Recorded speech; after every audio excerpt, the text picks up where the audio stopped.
Hi, everybody. Welcome back to the Catalyst Storieroad Seminar Series. My name is Philip Gilpin Jr., and I am the CEO and Executive Director of Catalyst.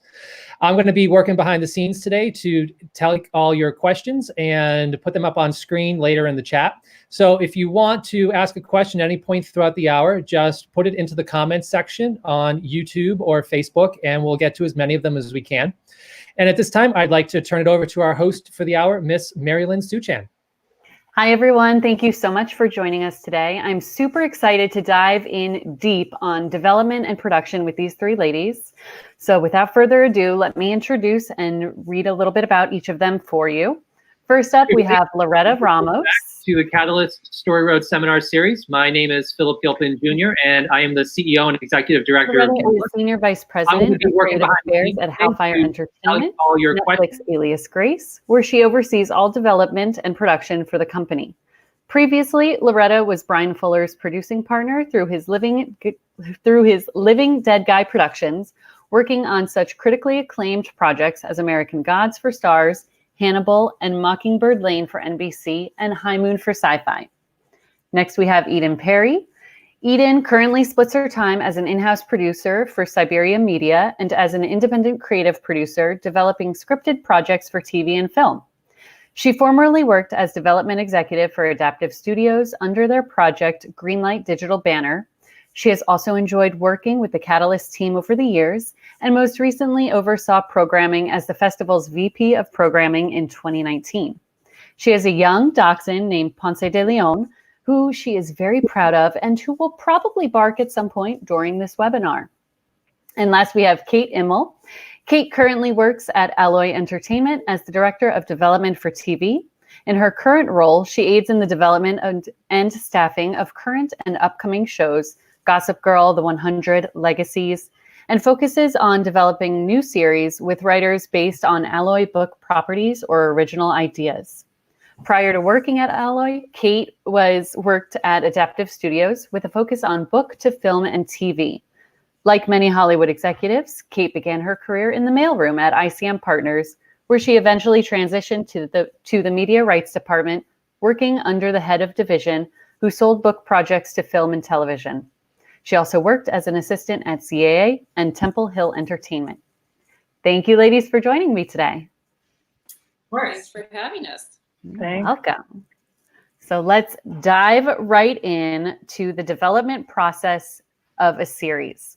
So what is it and how does it fit into the timeline of creating a series? It seems to be such a nebulous term that covers the creation of the pitch all the way through to writing scripts. So can you ladies help us define that?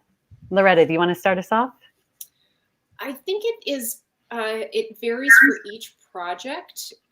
Some development can start out with a book, and then you have to start the process of finding a creative team to attach to that book. Finding the right voice that can adapt to that specific book, etc. Sometimes a writer will come to you with a great original idea, and then you start fleshing out the idea and formulating a pitch. And sometimes it's a pitch, and sometimes you write a script that you can send out. It sort of depends on the targeted buyers and each project. So it's a little amorphous. I don't know. It's hard. It really is just kind of each project calls for its own trajectory, I think.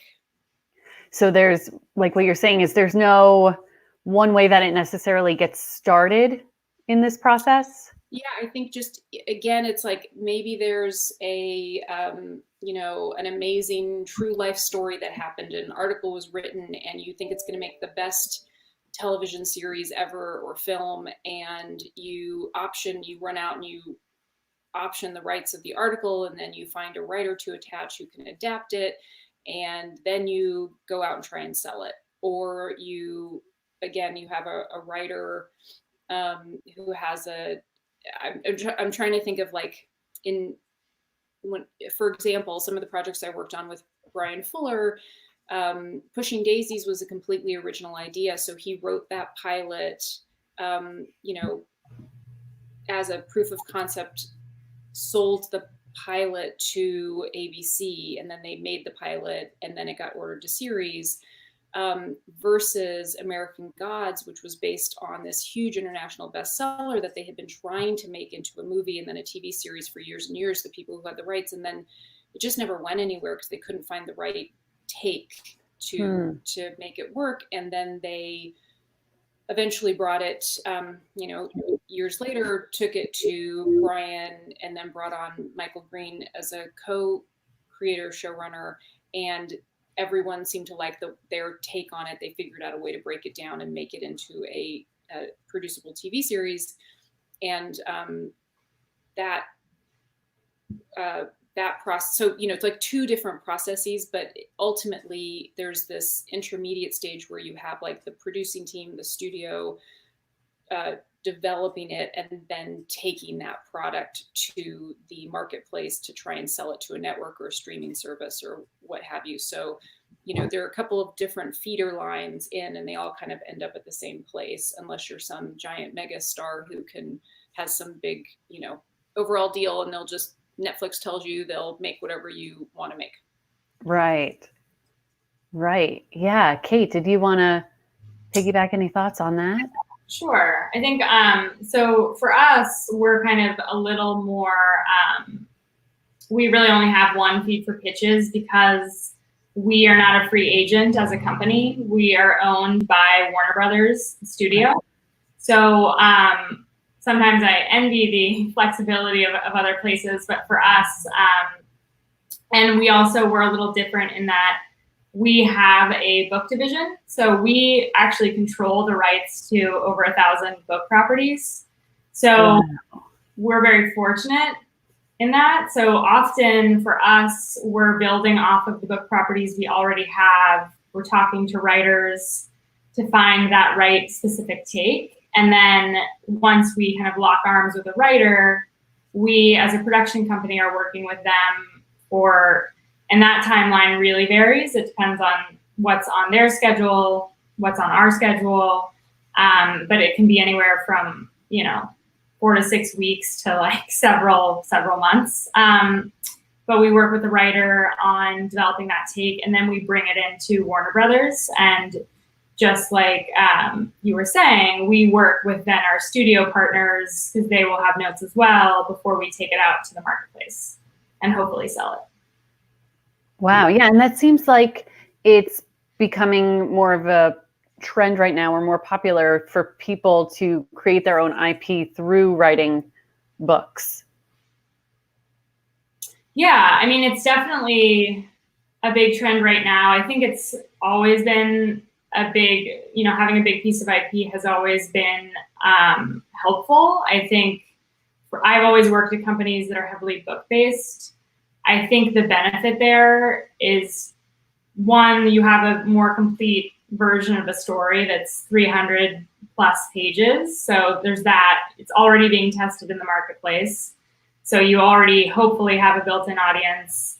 And then beyond that, I sort of think that when anyone comes to a piece of material, any executive or writer, there's sort of room for you to build out what you imagine it to be and want it to be, which I think is the helpful piece about having a book or even a pitch, where rather than a script where you're kind of looking, I feel like a lot of network executives are sort of looking for the reason to say no, instead of looking at a book or a pitch and thinking, oh, this is really what it could be. Versus when you have a script, I think sometimes a writer often thinks, oh, well, I've already done the work. But sometimes you want to give those executives sort of room to imagine what it could be. And I think books and pitches can be helpful in that regard.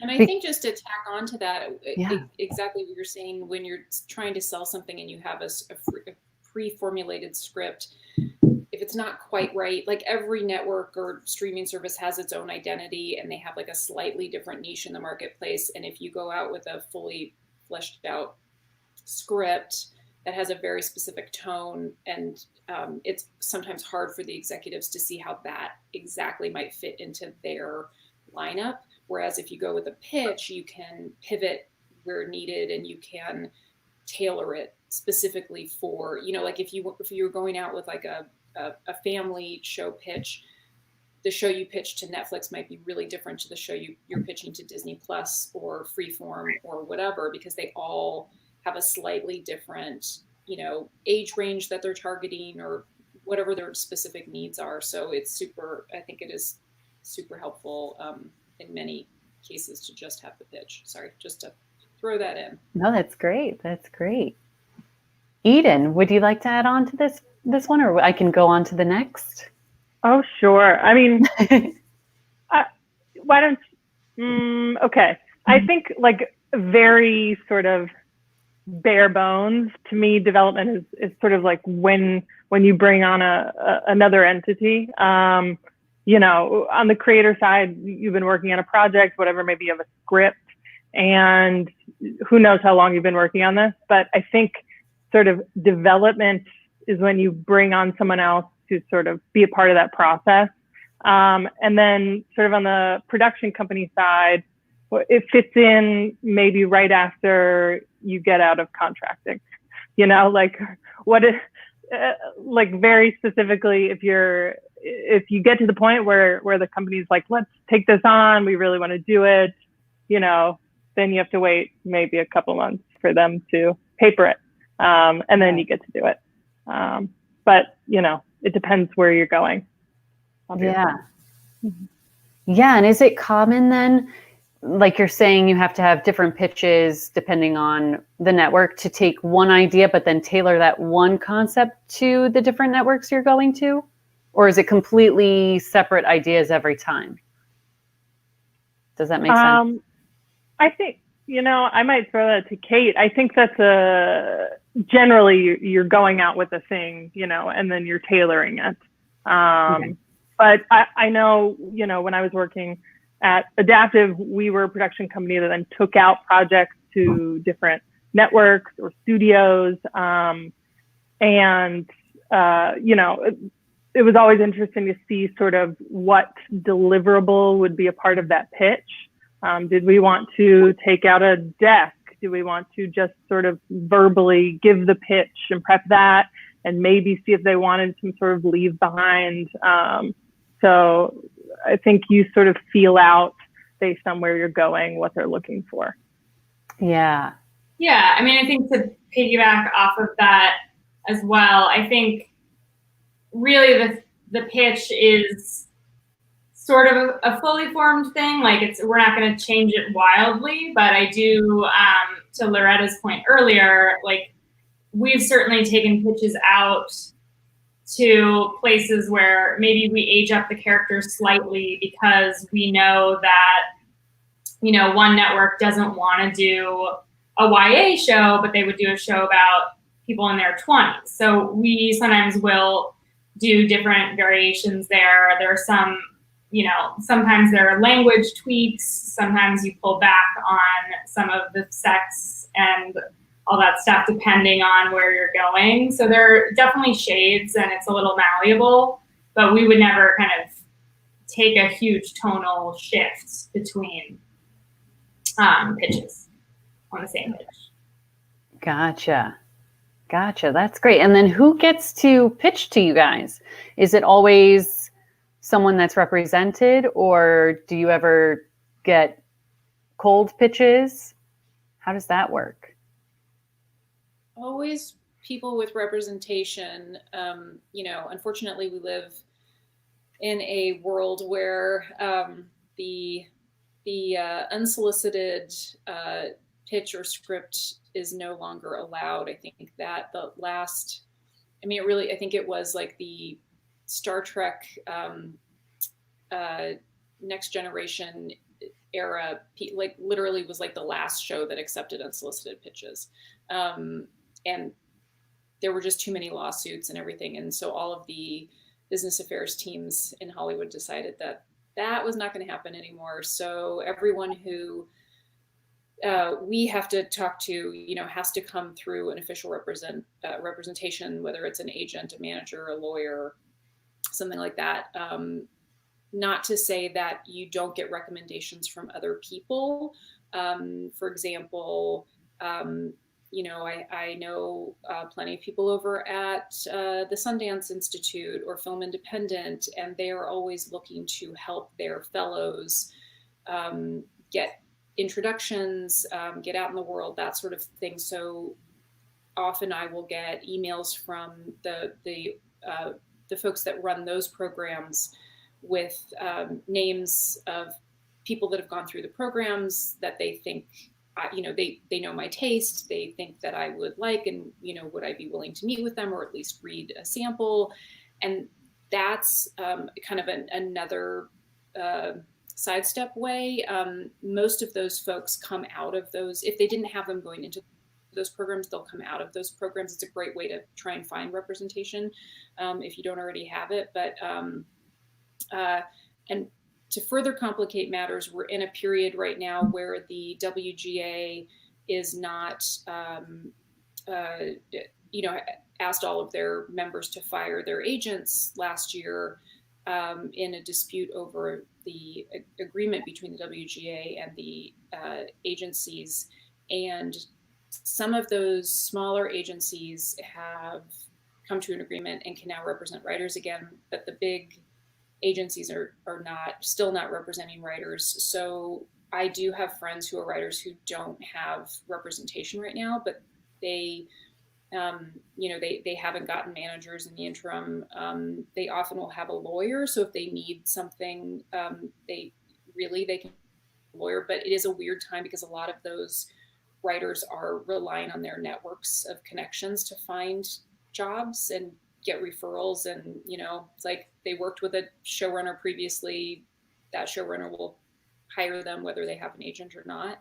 But if you're just starting out, it's really hard to get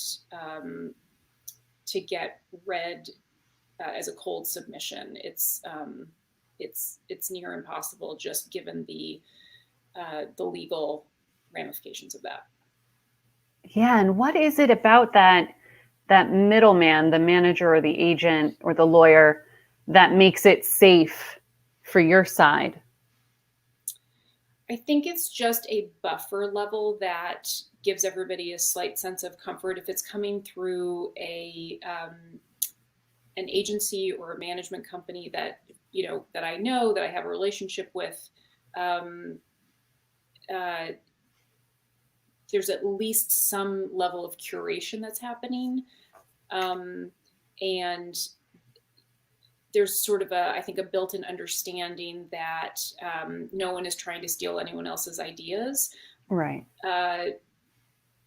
But you just sort of need that official framework to preserve that, that understanding, as opposed to if someone was just randomly submitting a script online, if they sent me an email out of the blue, and I don't, I have no relationship with them. I don't know anything about them, and they're reaching out directly, personally. There are no guarantees about that relationship. So it just complicates things.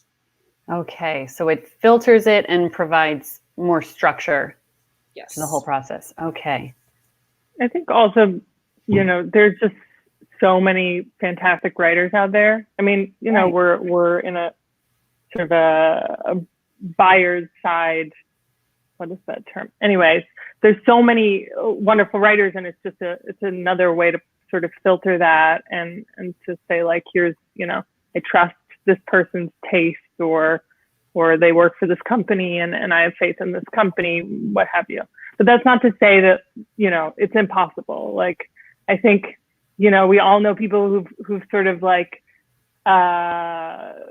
hit more quickly, and then people who've been at the game for a longer time and then had success. But I think if you're, a great writer and you keep at it, you're gonna eventually get to a place where you'll keep working and you'll find a rep there. Or, we, when I was at Adaptive, we picked up some things from the festival.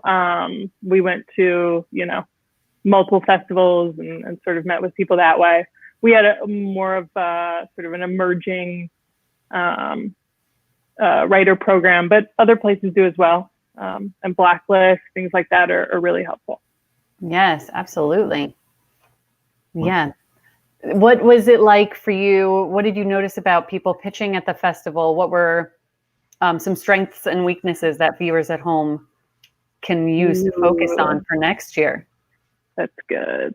I think, you know, I know Kate's also been, you know, I think that it's really, that's a special environment, but to me, I always want to sort of reiterate what a general meeting is versus what a pitch is. And I think, you know, the general is like, I want to get to know you. I want to get to know what your tastes are, et cetera. And then I don't necessarily want to hear a pitch unless it naturally comes up. You know, in the pitch process, I don't know. I want to sort of like, if I'm hearing the pitch or if there are a couple projects they're looking at, I want them to feel out sort of what I'm interested in, like, and sort of gauge what I'm looking for. So good listeners, I think. Okay. Kate, what was your experience? At the festival, I mean, there's a lot of, I think what Eden touched on too, is there's a glut out there of glut isn't, I don't mean that in a negative way, but there's so many great ideas that I think, you know, I met a lot of great creators and great people, but I think ultimately, you know, for me, it also depends very much. I'm now at a company that has a pretty rigid process. Mm-hmm. And so really for development on any of our properties, we're really looking for writers who have significant experience. So then where it's a little more open is original ideas. But then we also have to vet those writers. And I think the thing that is tough for emerging writers is that it's not just being able to have a really great idea, it's also being able to really have it on the page. And so, you know, not only do you have to hook an executive with an idea, but whether they read you before or after, you know, we certainly would never move forward with a writer who just had a good idea and then on the page they were maybe not great. So I think, you know, it's a tricky balance, but I think making a good connection with an executive and having an understanding for the world they're in, and I think to Eden's point, really listening and sort of knowing what they're looking for, and also having just patience on the process, I think is important. It's an exciting time, and I know creators have worked for months and even years to show some of those ideas, but then they're kind of trying to get them in the traditional system, which has its own process of vetting. And, you know, there's always a backlog for every executive in terms of what they're trying to get to all the time. I'd say I'm in a constant state of guilt from not having read. I'm so glad I'm not the only one. Constantly. I feel terrible all the time for not having read things as quickly, but I do get there. And I think the other thing that speaks to this and also to just getting your foot in the door is that if someone reads your writing and really sparks to it, a good piece of writing and knowing a good writer is an asset for an executive. Like if I'm able to introduce a new great writer to all my executive friends, I'm giving them something. And sometimes those writers are reps, sometimes they're not. In this day and age, you know, it's anything goes, I feel like, with no agents. But, you know, a great piece of writing is a commodity. And so I will share a great writer to anyone who will listen. And I think it's just finding those people who really understand your voice, whether they're your friends or family or colleagues, because that will come back around in ways you don't expect. Yeah. So a no is not always a no. And I would just add, oh, sorry, go ahead. Sorry, I stepped on you, Kate. No, go ahead. I was just going to add that I think what gets sort of lost in some of these conversations is exactly what I think Kate was saying with getting your foot in the door. And sometimes people have in their minds when they're doing these generals or doing these sort of festival environments of pitch sessions or whatever it is. It's a great way to meet people and to network. But I always sort of strongly encourage everyone to remember the value of starting out and learning the craft. You don't need to swoop in and blow everyone away with your pitch and sell a show. Like that happens to like this many people, right? So the learning how to be a great writer, especially in television, I mean, television versus film versus plays versus, books, whatever it is, they're all different muscles. And you have to learn that craft. So if you have a great script, you have a great spec script that you wrote, it's an original idea, it tells me what your voice is, it tells me the tone that you can handle, the stuff you're interested in, write multiple spec scripts so that I know exactly what kind of writer you are. And then I can think about you if I'm staffing a show, like, if there's a staff writer position and you're new to the world of television, that's a great place to start. And hopefully you learn from all of the other writers that are sitting around the writer's room table with you, whether virtually right now or in person. And you're learning from the showrunner, you're learning from the other senior writers and mid-level writers and kind of working your way up. So I think, don't underestimate the value of doing all of those steps to get to the point where you might actually sell your original idea. I mean, I have a good friend who has been a writer for a long time, and he worked his way up. He wrote an amazing pilot script when he was still a pretty junior level writer. And it took 10 years to sell that script. Like, he wrote it, it sat there, he would kind of futz with it every once in a while. And he finally got to the point in his career, and he had a great agent who just wouldn't take no for an answer either. And they would just bring it, eventually it was the right time. And he was in a place where he was a showrunner level writer that people would trust to buy a show from, because you have to also remember it's a huge investment. Like, buying an idea from somebody is a huge investment. And they have to know that you can handle running a small business. It's like, right. It's a huge job. It's a ridiculously dumb, stupid, huge job. And so if you're a baby writer and you sell an idea, chances are it's going to get taken away from you, or you're going to get partnered with the senior showrunner level producer, who is then going to be the senior person on that show. And you'll get like a created by credit, but you're not going to be the end all be all when it comes to decision making. And you're probably going to get steamrolled a bunch because you just don't know.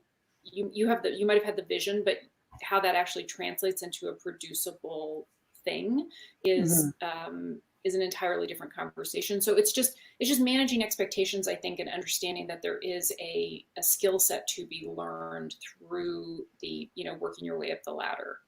Yeah, I think that's so helpful for a lot of our viewers, because they create these sometimes full-length pilots for the festival and have their Bibles ready to go.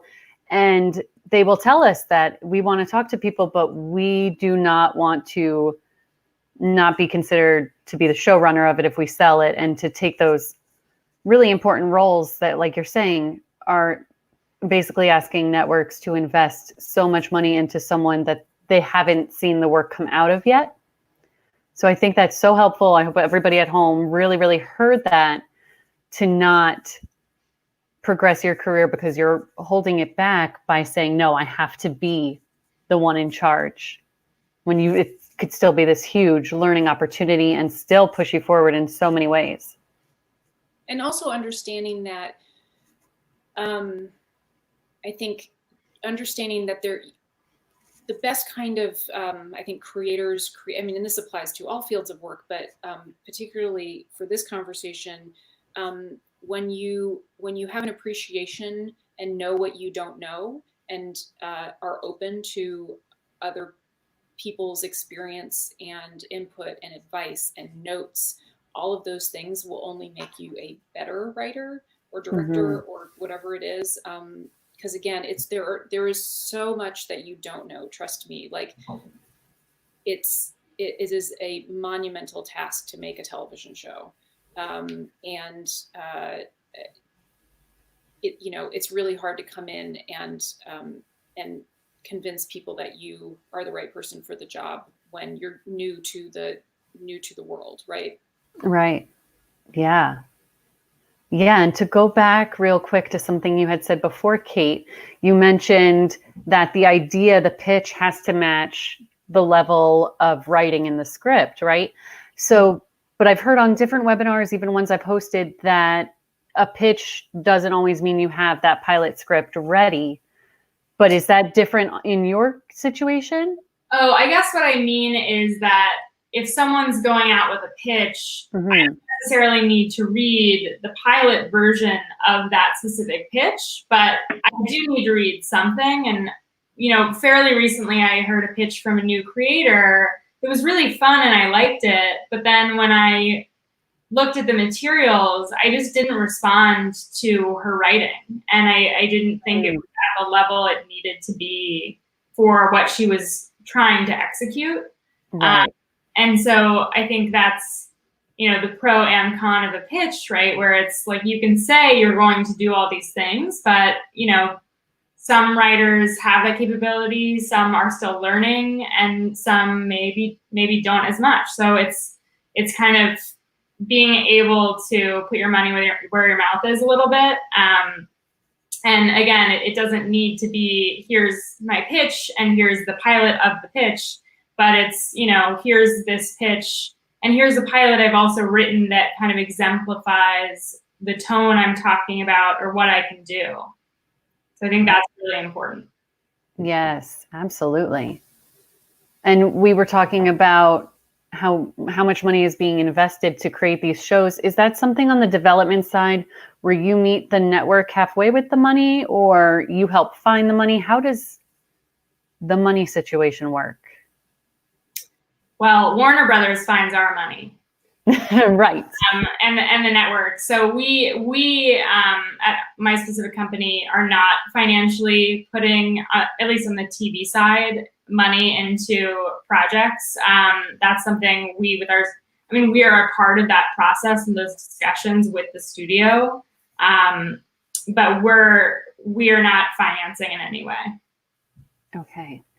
I think it's also interesting. I mean, I come from the indie film side, and when I started to sort of get into TV and understand more about, the studio process there, I was sort of shocked to know that writers usually don't get paid when they're developing a take or, prepping that pitch to go out, which is a pain in the butt, but, sort of par for the course. So, yeah. Yeah. Right. And I think that kind of applies across the board, right? It's like nobody gets paid. Like the writers don't get paid, the producers don't get paid. Nobody sees money until it's actually bought and by a network or a streamer. And so I think that's a really good point. It's just good to remember that they're, like anything, it is a very scrappy, weird business that everyone has to put in a lot of free labor to get something off the ground. And then there are different, and sometimes it is you're writing a script on spec, which means you're getting no money and you're in the hopes of selling it, or you're just using it as a writing sample. And I think in terms of finding the financing for things, again, it depends on the project. If you are in the traditional sort of pilot system, which is the way Hollywood worked forever, where you have these big studios like Warner Brothers, they have a huge pocket, so they can deficit finance a pilot. Because let's say Warner Brothers sells a show to NBC, and they're going to make a pilot as a proof of concept, and then they'll decide if they're going to order it to series. Warner Brothers can deficit finance that pilot because they've got big pockets, knowing that if they're making 10 pilots that year, if half of them go or if a third of them go, they will recoup their losses, right? And they get to own the rights for international sales or whatever it is. So they have revenue streams that make up the whole pie. And NBC is going to make its money back through advertising sales. But then there's the other model, which is you sell it straight to series, you sell off all of those international rights. You find all of your broadcast partners. You cobble together the whole pie in advance. And then you use that money that you have coming in from all of those licensees to actually fund the project. So if the studio behind it doesn't have the deep pockets that a Warner Brothers does, they have to follow a different model of pre-financing, like a guaranteed production, full order, to guarantee that there is money to actually make the show. Wow. Yeah, that's a lot to wrap your head around. One thing I'd like to touch on that, Loretta, you just mentioned, outside of financing, and just Eden, to your point about developing pitches and how that works, and you're doing so much work for free. One thing I do want to say to more emerging writers is that, I mean, one of my least favorite thing is breaking up with writers. I call it writer breakups because that's truly how it feels. And you know, I think one thing that's important to know is that even though, you know, you're going to spend a long time developing, it may not go forward. It might, which is great. You may never get paid for that, but the executives you're working with do remember how that process was with you. And if it was a really great collaborative process, like those are the writers, when we're talking about writers to put in a room, I'm like, we should hire this person and this person and this person, versus maybe a writer who didn't want to put in the work or was kind of dragging their feet or a little obstinate, and it didn't feel as collaborative. You know, those are writers I'm a little more reluctant to put up for the next thing. And it's just, I think, so important to remember that even if the thing that you're working on doesn't go forward, you've just made some important relationships. And we do remember the work that those writers put in, even if a project doesn't go forward. So that's just something to remember, because it is worth doing that work, even for a long-term job that hasn't even come up yet. Right. Totally. It's all about networking. Yeah. Yes, which we've been hearing a lot in all of these webinars we've been doing. But I hear we're getting a ton of questions, so let's take it over to those real quick. Philip, what's our first question? If I've already shot my indie series, will it be redeveloped from scratch if I try to sell it? And how do I sell it to a network? It depends. Lots of nods. I think like the great example of this right now, well, there's a couple of examples, right, that are currently on TV. There's like, I can't remember the names of any of them. Oh my God, High Maintenance. High Maintenance. Yep. Right, like that was a web series. City Girls. Huh? Was Broad City? Broad City was, yeah, I think that was a web series first, and then, yeah, exactly. And then there's, you know, it's like the Issa Rae show on HBO, like all of these great shows that started out as web series. Right. And sometimes that was just became a proof of concept that they had to reshoot, because when you have to think about if HBO, like let's say HBO sees your proof of concept on YouTube and it's fantastic, but the production values are nowhere near what HBO needs the production values to be for them to call it an HBO show. So you probably are going to have to reshoot. But then, you know, it's been really interesting, I think, over the last couple of years to watch places like, you know, the Sundance Film Festival, or a lot of these film festivals are adding a whole episodic section. And those are all, you know, a lot of independently produced series, and some of them are being bought outright and just sort of shown as is. It depends on the buyer, and it depends on the quality of the production itself, I think. And Yeah. I would say, I mean, do what you want to do with it. If you want to sort of try and take it out and shop it around, like, try and do that. If you want to just release it to the public and see how it goes, or try and get creative with like distribution partnerships and also self-distribute, like, that's great. I think, you know, it's a great tool, and you can use it, you know, in so many different ways. I like to think of this almost like how shorts still are, but were the main calling card at festivals for like emerging filmmakers. You know, you've got this thing that shows what you can do, And at the very least, it's a proof of concept. It's, you know, if you want to be a director, it's an amazing calling card. And then I think in most cases, you know, you're going to use it as a proof of concept to sell that idea or use it as sort of a sample. And I would say, like, really sit with it and evaluate, like, I shot this thing for X amount of dollars. Obviously, if I was given more money, I could probably do so much more, you know, and see if that's the thing that, like, you're the most proud of. And if not, like, you know, release it or don't. I think there's so many things that sort of we learn in the process of making things independently, that sort of, you know, we've already shot it. So we learned that, but we can't go back and reshoot it. So long story short, you know, use it for whatever is most useful. I think it's usually a great proof of concept, but there are a lot of sort of digital routes that you can also get it out there. Great. Yeah, and it seems like if they took this as a proof of concept to a network and the network didn't want to reshoot it, they're like, no, we love it, we'll take it. It would still get really messy contractually because of all the people that they had brought onto their team versus who the network might want to hire. Is that fair to say? Well, I think, you know, I know more about the sort of chain of title process on the film side, but I think no matter what, have clean paperwork if you're producing it.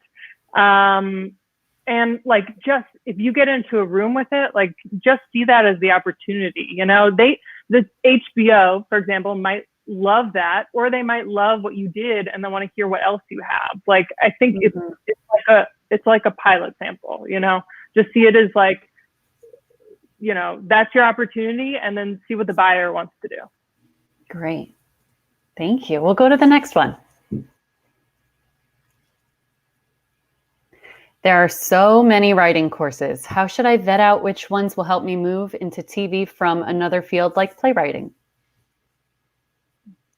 Excellent question. I think it's really hard to know. I think, you know, known entities are always a safer bet. So all of the major film schools have, you know, online classes or extension classes that are actually taught by professionals in the industry, and they have access to those people that, you know, is a really great resource. And those can be one-offs that I think are a really great introduction, especially if you're someone who responds well to assignments and, you know, somebody keeping you on track. And, like, by the end of this course, you will have written 2 pilots or whatever it is. And they have access to guests and, you know, industry guests that other courses might not have. So I would look at, like, if they post their syllabus from past sessions, guest lists from past sessions, you know, who, like, the bio of the instructor, all of those things will tell you if it's a safer bet or a less safe bet, because there are definitely some less than desirable classes I think are probably not worth the money. Just, you know, there are also lots of great books. And again, I think looking at the authors, by, you know, like, all of the major film and TV professors at the main film schools in the country have written books on how to, you know, write, how to whatever. And those are probably a really great place to start as well. Great. Thank you.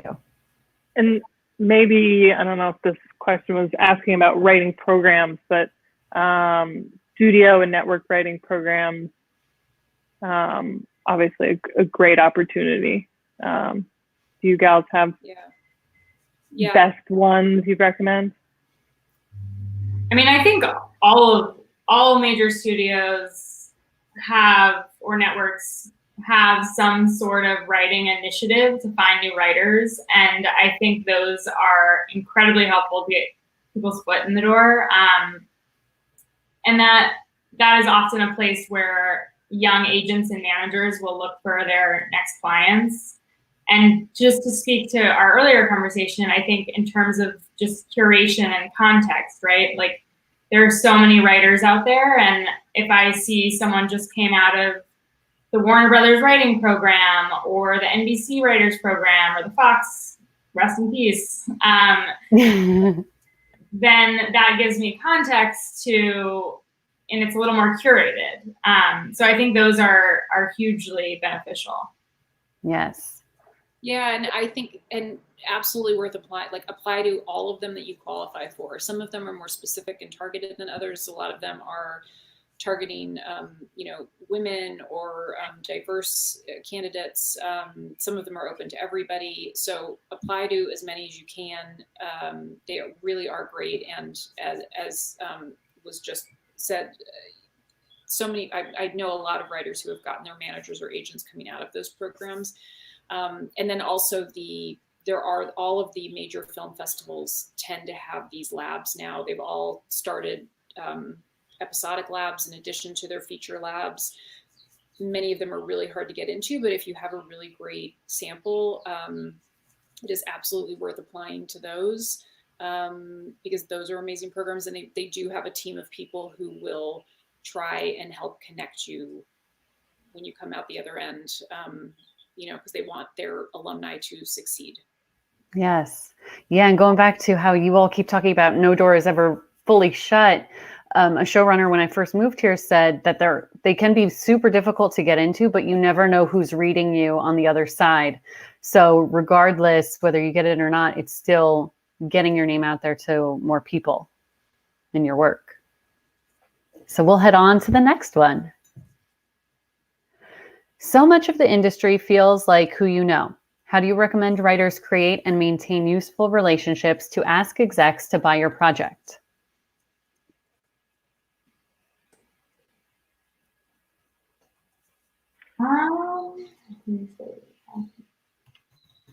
I would say it depends on at what point you're moving to LA and kind of starting that track. I think for me personally, I started, and I'm sure a lot of you have heard similar advice, but I started in the agency system. Most people who I started in the mailroom, graduated from college, was delivering mail for 3 months. That was my only job. Pretty much. So it is a little demeaning and demoralizing. And being an assistant can be that way, but I do think that is a great way to get into the business and create a network. Most people who work at management companies and agencies do not want to be agents, and they do not want to be managers. I know at least 2 people that I can think of off the top of my head who have sold multiple projects, who I was an assistant with a few years ago at CAA. And because they were writing while they were also working, they then had a network of, and it's not really the agents they had a network of, it was the other assistants, because their friends then were reading their material and had moved to other production companies, or they'd moved to networks or studios. And so it's really just kind of finding that place to plug in and grow your network. Grad school is another obvious one, but a more expensive one. But that would be my advice to someone who's, if you're open to starting out there, I think that's a really useful place to start. Or like internships or PA-ships, like whatever random foot in the door you can get anywhere. Like if you want to be a TV writer, then do everything you can to meet people who can put you in touch with people who might be doing the hiring for the writer's PA. The writer's assistant jobs are so coveted because it is such a great way to get to break into the industry. The showrunner's assistant positions, they're really great ways to meet writers who will befriend you and like you. And if they like you, they will try and help you, and they will introduce you to their agents and managers, and they will read your scripts, and they will give you notes, and they will help you kind of take those next baby steps that you need. Because people like to have, most people like to pay it forward, right? Like somebody helped them, so they will in turn help you, hopefully, if they like you and they like your writing. fundamentally comes down to that. But I think it's a weird business where there are a lot of different ways to break in, and you can do the mailroom route. It's like my background, I came to this kind of late. I used to do PR. So I was in publicity for a while, and then I decided to just restructure my whole life, and I went back to film school. And when I graduated, I started working with Bryan Fuller, and I got really lucky. I knew him already, and it was just so I was able to sort of get my start that way. But really, like, for every person I know, there's a different story on how they got started. It's hard. It's not like becoming a dentist. It's really hard to pinpoint, but like all of these networks, it all fundamentally comes down to your network, and whatever that means, whether you join like an assistant group on Facebook, whether you like just volunteer go volunteer to work shoots for film school. Like, you don't have to be at the film school, but if you have a skill, even if it's just like, I will move crap from the truck to the set, like let me carry, cables or whatever it is, like just meet people, volunteer your time and grow your network that way. It's just it's invaluable. The more people the chances you have to hit. Absolutely. To that end too, I would just say anecdotally, I got my previous job from someone who I played flag football with on the weekends for 5 years, who knew my former boss and knew that I was looking for a job. And, it was funny in the interview where it was, oh, how do you know this person? I did not know him on like a work level at all, but we played flag football together every weekend for 5 years. So, he was willing to kind of help me out because we had a rapport, but that was just because I like playing sports on the weekend, so never underestimate just getting out there and being social in this city or in New York, if that's where you are. Just, there are always connections to be made. Yes. Yeah. A friend said that when I first moved here from Catalyst, that, okay, if you've spent so many hours emailing and finding jobs, you've probably gone through all of the job ops out there. So also go and live a life and go on a hike and meet some friends and network in public. So it's not just on my computer all day. Definitely. Yeah. I would say, the good news is that there's so many ways. I think the best, most direct route is to get a job in the industry in some way. I started on set, and, I think a lot of people in different roles went on to do, directors were PAs or, et cetera. Writers were script supervisors. Like, I think the most important part of that is like, whatever you're going to do, be like memorably lovely and good at it, or at least work hard. And then once you're memorably lovely, somebody will ask you, oh, what do you actually do? Are you really a front receptionist? Are you really a PA? You want to do that? And then you'll be like, I'm a writer. And then they'll maybe ask if they can read you, or you'll get there. I think there's so many ways. And at the same time, you're learning the industry. I think there's like, I learn something new every day about how, the studio system works. And I'm like, that's crazy. I thought I knew this. I thought I went to, a bajillion years of school and knew this. I didn't. I don't. Yeah. You look great for a bajillion years old. Thank you so much. I was hoping that she was going to say we would all be dentists, that I could go be a dentist after this, but I'm not qualified. Not qualified. It could still happen if you want. Thanks, Marilyn. You're welcome. We'll go on to the next one. Okay. There are so many ideas out there. On average, how many writers do you meet in a year? How many projects does your company develop in a year? Ooh, I actually know this kind of because I just counted yesterday. It's like, I feel like I'm getting new pages every day. Turn around. And obviously edit and give feedback. So I would say roughly in development, my company right now has like 20 roughly projects. And that does not include, we have 3 series on the air right now. So beyond that, I mean, we're constantly hearing outside pitches. You know, as I mentioned earlier, we have a ton of books that we can pull from as well. I would say on average, I can't do the math quickly because I'm an English major, but I probably meet with minimum, say like 2 writers a day. Wow. And then do the math on what that means yearly. So, you know, there are some days where we don't meet with any writers. There's some days we meet with 4 writers. So we're meeting with writers constantly. Okay. Those are good odds for you guys out there.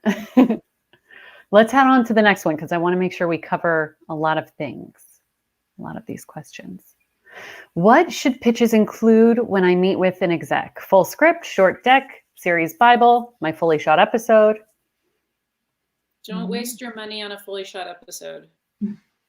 I think for most people, like unless you have like some really specific take on something and it, like you really feel like you need that proof of concept, I don't think it's probably the best use of your money. I think if I don't know you as a writer, like if I'm totally unfamiliar with you, it's great to have a script sample. Like I need something to familiarize myself with your writing. It doesn't have to be specifically for this pitch, but I'm going to need some kind of context. You know, so decks are always helpful to give me the tone and to give me the, you know, the world that you're envisioning.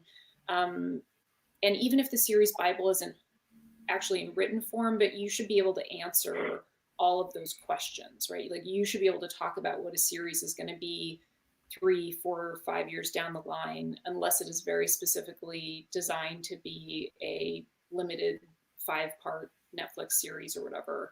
And then I think in the broader world, different places are different. And this is like something that comes up a lot. For example, Netflix is a place that really likes to read scripts.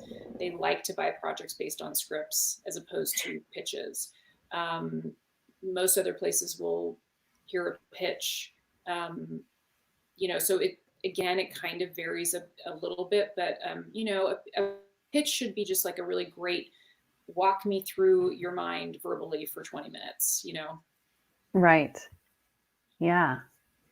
Yeah. And I think for us, I mean, I think the pitch should answer sort of, I'm sure there's plenty out there that says this, but why me? Why now? What is it? It should very clearly answer those things. And I think beyond that, one thing that kind of I notice slips through the cracks a little bit, which is the most important question to me and many executives, is why does it need to exist? What are you trying to say? Even if, and you know, my company does a lot of soapy YA shows, but those are truly inherently, like at the root of them, are trying to say something or show a world that we haven't seen or an experience we haven't seen in that way. And so, you know, we're always on the other side of a pitch trying to kind of know how are we going to sell it up, because that's what we have to do too. And so why does this thing need to exist in the marketplace and how's it different? Great. I would just add one thing. I mean, I think, well, 2 things. It depends how you got there. You know, it depends how this meeting came about. But I think broadly, if you're having someone send a submission on your behalf, or you're sending a submission and you have a fully shot episode, I mean, if you already shot it, I would say share the trailer. I mean, I think, you know, to the idea of like, if you have a pilot for it, sometimes you want to wait and see how they respond to like less material. If you can let them know you wrote the pilot, or that you shot a full episode. But sometimes, you know, like executives like to be a part of the process. You know, less is more. And that way they don't have to, you know, don't give them a reason to say no because you've done something sort of, you know, that you're not fully confident in, or you've spent too much or something. Right. Yeah, like unless you've got like some amazing web series where it exists in its totality and like that is what they want because you have become a YouTube sensation, then obviously that's an entirely different conversation that we talked about before. But I think that's totally right. Like people want, they want to feel like they're justifying their salaries, right? Like they have to be able to contribute and to the conversation and what form that project's going to take to fit their brand. I mean, it is really like all about fitting the template. Mm-hmm. Perfect. We'll go to the next one, Philip. If I sent a script to an exec that asked me for it, but it takes them weeks to read it and I have a better or more updated version in the meantime, is it annoying to send them the new one to nudge them? This is a good question. I was just resending scripts yesterday. Okay, go on. I would say if you do it one time, it's okay. Mm-hmm. Generally speaking, I think that it's a first impression, right? Like a meeting is a first impression, and the first time I'm reading you is also a first impression. So if that executive has already started reading but hasn't finished, and then you send that, that's a little annoying because they just wasted like 30 minutes of their time reading the wrong script. You can always ask the question. I mean, I think it's fair and important that you feel really good. First and foremost, like don't send it until it really feels finished. Don't be in a rush to send it. Like if I met with a writer 6 months ago who tells me they're working on something that I'm interested in, I don't care that it took 6 months for you to get it to me. Great. Reach out, ask if I'm still open to reading it.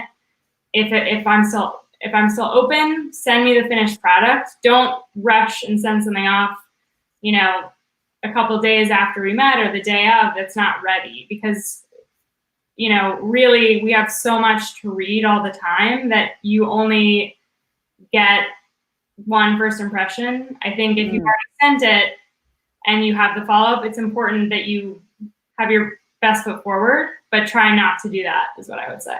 Right. Measure twice, cut once. And also I would say don't panic if you don't hear back from them in a couple of weeks, because I think as was said, I mean, the guilt, like the whole conversation about guilt over reading, for those of us on the reading side, we do have a constant influx of material that we're supposed to be reading. And especially given, like if I'm staffing a show, that pile is huge. And if I'm trying to read for staffing and trying to maintain tabs on just general submissions and that kind of thing, the general submissions get put on the back burner, absolutely, because there's just not enough time and whatever. So there's all sorts of factors that go into it. So don't panic entirely if you don't hear it. This is also why agents and managers are so great, because they can be the one to send the annoying email on your behalf and just poke you or poke the executive, so that you don't have to be the person doing the poking. I mean, right. That is, kind of what they get paid for. So just something to keep in mind. Perfect. Let's have the next one, Philip. When developing a book for TV, what do you look for the most? Genre, bestseller, unique unknown voice? I think personally, bestseller is always exciting, right? That's like of course, because there's a built-in audience there that makes it easier to sell it to a studio or a network. But then beyond that, I think, is there an idea there that excites us? Is it something that we don't think is out there that we think there's room for and needs to be? So bestseller, sure, great. Unique voice, I think I personally love reading a great voice in a book. But I think you really have to think about, the voice isn't as important if it's not an idea that really is gripping. Because that author's probably not going to adapt that. Right. Right. Like, it's going to get taken over by somebody else's voice. And I think to add to that, on the bestseller note, most of the time, I think when books are optioned, it's before they even reach the market. It's like all of the pre-sale stuff that happens that the general consumer has no idea about. So the booksellers, the book agents, there's a whole network people pre-selling rights to books before they even hit bookstores. It's a really weird, so you don't really know if something's going to be a bestseller or not, unless of course it's, you know, the author is Stephen King or something. So it's a weird like guessing game, and a bit of chance to it, especially if it's like a first time author or a, you know, whatever. So I think it really does come down to that, like the story, is the story something that you think is sellable? Okay, perfect. Next one, Philip. What's more important, the pitch presentation, the personality of the writer, or the quality of the script of writing? Quality of the script writing. All of the above. I would rank, and I'm curious how Eden and Loretta feel, but I would say first and foremost, the script writing is the most important thing. If a writer is a little awkward, but is an amazing voice, like I will still put that writer forward for things. For me personally, pitch presentations, you know, I'm pretty fine with basic clip art, to be honest, which is probably a frustrating thing, but it really comes down to the writing. And then, you know, if you're a joy in the room, or really smart and I really enjoyed that meeting, then that's like a cherry on top. Pitch presentation, another cherry, but like a smaller one. I would agree with that. And I think it's also, like especially if you're the intended showrunner, the script it has to be on the page. If it's if I'm meeting you and I'm considering you for staffing, then it's I think it kind of has to be a combination on the page. And can you write in the voice of the show? And also, are you someone that we're going to want to sit in a room with for, you know, 8 hours, 10 hours a day, or whatever it is, right? It's like the personality also sort of has to be a good fit. Yes. Yeah. I mean, I think, yes, script first, and long term, also who the person is. If you're great to work with, you know, you see people hire the same people over and over again for a reason. And on the other side, if you have a sort of a reputation of being not as wonderful, you know, in a process, you know, executives sort of all communicate maybe that as well. Or someone will call you up for any job. Someone's going to call up, you know, somebody else they know they've worked with and ask about them. Right. Yeah. Yeah. So even if you're a dentist, you know, you don't want to go and get that filling. Never mind. Well, we are over time, so thank you for staying on a bit longer with us here. I'll wrap it up with that. Everyone at home, we'll try to get to your questions in another webinar in the future. So Philip has those on the side for me, so don't be alarmed. All right. But thank you all for joining us today, and stay tuned for what we have coming up next. Thank you. Bye. Thanks.